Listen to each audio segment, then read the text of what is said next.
Hello, good morning बच्चों। आज मैं पढ़ाने जा रही हूँ स्टैंडर्ड 8 में विषय हिंदी पाठ 6 भरत, जिसके लेखक हैं राजा लक्ष्मण सिंह, जिसका साहित्य स्वरूप है एकांकी। इसमें 1926 में आगरा में जन्मे राजा लक्ष्मण सिंह हिंदी, संस्कृत, अंग्रेजी, फारसी, बांग्ला और अरबी सब भाषा जानते थे। इनके अनेक पुस्तकें अंग्रेजी और हिंदी के अनुवाद में है। उसमें से कालिदास द्वारा लिखित मूल नाटक अभिज्ञान शाकुंतलम का हिंदी में अनुवाद राजा लक्ष्मण सिंह ने किया था। प्रस्तुत पाठ उसी नाटक का एक अंश है। ऋषि कव्य के आश्रम में शकुंतला का पुत्र भरत एक सिंह शावक के साथ खेल रहा है। आश्रम में रहने वाली दो तपस्या बालक को रोकने का प्रयत्न कर रही है और राजा दुष्यंत छुप छुप कर ये देख रहे। इन चारों के बातचीत दी गई है। ये एक एकांकी नाटक है जिसमें पात्र है बालक भरत का, तपस्विनी पहली, राजा दुष्यंत और तपस्विनी दूसरी। ये चार पात्र दिए गए हैं। चलो हम ये नाटक देखते हैं। उसमें है दृश्य।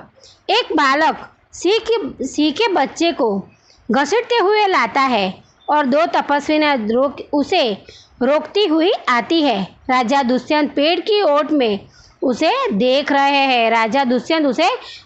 पेड़ के पीछे छुप के देख रहे हैं। बालक: अरे सिंह, तू अपना मुंह खोल, मैं तेरे दांत गिनूंगा। पहली तपस्विनी: ए हठीले बालक, तू वन के इन पशुओं को क्यों सताता है? हम तो इन पशुओं को बाल बच्चे की समान रखती है। तेरा साहस बढ़ता ही जा रहा है। तेरा नाम ऋषियों ने सर्वदमन रखा है। वो ठीक है, ऋषियों के आश्रम में वो पर उसका जन्म हुआ था तो ऋषियों ने उसका नाम सर्वदमन रखा, क्योंकि वो साहसिक था, किसी से भी डरता नहीं था, वो निर्भय था, इसीलिए उसका नाम सर्वदमन रखा था, यानी कि सर्व का दमन करने वाला। दुष्यंत: उसके मन में ही वो सोच रहा था। दुष्यंत राजा पेड़ के पीछे छुपे हुए थे और वो मन में सोच रहे थे, क्या कारण है कि मेरा स्नेह इस बालक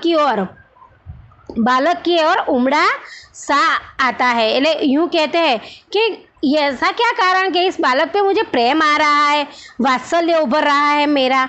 दूसरी तपस्विनी: जो तू इस बच्चे को छोड़ न देगा तो सिंहनी तुझ पर दौड़ेगी। बालक मुस्कुराकर: ठीक है, सिंहनी का मुझे ऐसा ही डर है, मुँह चिढ़ाता है। दुष्यंत आश्चर्य से: यह बालक अवश्य किसी तेजस्वी वीर का पुत्र है, इसका मुख अग्नि के समान दमकता है। यानी दुष्यंत राजा पेड़ के पीछे छुपे हुए थे तो वो सोच रहे हैं कि ये बालक सही में कोई वीर तेजस्वी का पुत्र है, क्योंकि उसके मुख का अग्नि दमक रहा है।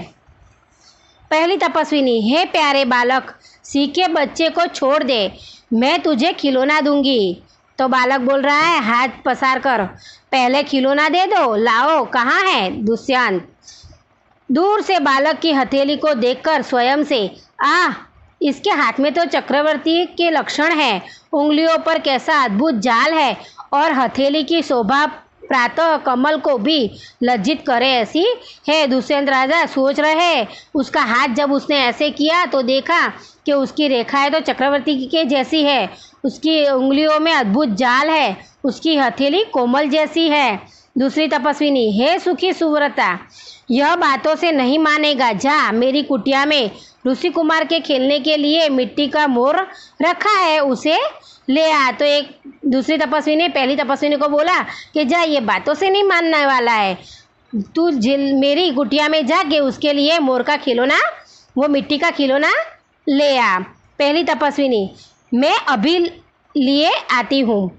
वो जाती है लेने के लिए खिलौना। बालक: तब तक मैं इस सिंह के बच्चे के साथ खेलूंगा।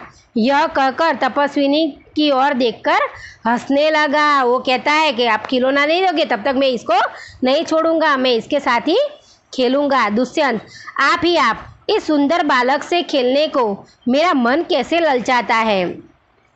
धन्य है वे मनुष्य जो अपने पुत्रों को गोद में लेकर उनके अंक की धूल से अपनी गोद मैली करते हैं और पुत्रों के मुख आकरण हंसी से खुलकर उज्जवल दांतों की शोभा दिखाते और तुतले वचन बोलते हैं।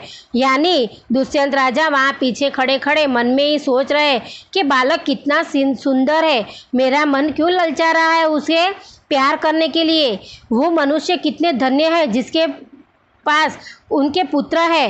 वो उनके पुत्र वो भले माटी वाले हो, उनके गोद में बिठा के उनकी गोद मैली करते हैं, उनके बच्चों की हंसी देख पाते हैं, उनके दांतों की शोभा देख पाते हैं और उनके तोतले वचन सुन सकते हैं। दूसरी तपस्विनी, क्यों रे डीठ, तू मेरी बात कहाँ नहीं धरता है, कान नहीं धरता है। कान नहीं धरना यानी सुनना ही नहीं, वो उसको सुन ही नहीं रहा था। इधर उधर देखकर कोई ऋषि कुमार यहाँ है। दुष्यंत को देखकर ये हे महात्मा, तुम ही आओ और कृपा करके इस बलि बालक के हाथ से सीखे बच्चे को छुड़ाओ। तो ये दूसरी तपस्विनी ने उसे कहा तो उसने अनसुनी कर दी, उसकी बात को अनसुनी करी। तो उसने इधर देखा कि कोई हो तो मैं उसको कहूँ। उसमें उसको दुष्यंत राजा पेड़ के पीछे दिख गए। तो उन्होंने बोला कि महात्मा आप इस बच्चे को समझाओ, ये सीखे बच्चे को वो छोड़ दे। दुष्यंत राजा, अच्छा। बालक के पास जाकर वो हंसकर, हे ऋषि कुमार, तुमने तपोवन के विरुद्ध यह आचरण क्यों सीखा है जिससे तुम्हारे कुल की लाज जाती हो? यह तो कोई अच्छी बात नहीं है। बच्चे ने सीखे बच्चे को छोड़ दिया। दुष्यंत राजा ने पास में जाकर हंसते शांति से कहा कि बेटे आप ऐसे आश्रम में रहते हो, आश्रम के विरुद्ध आचरण क्यों गंदा आचरण कर रहे हो? तो ये बात सुनकर उसने वो बच्चे को छोड़ दिया। बच्चों आज मैं आपको इतना ही समझाती हूँ, अगले वीडियो में इसके आगे का मैं समझौती कराऊंगी। बाय, थैंक यू बच्चों।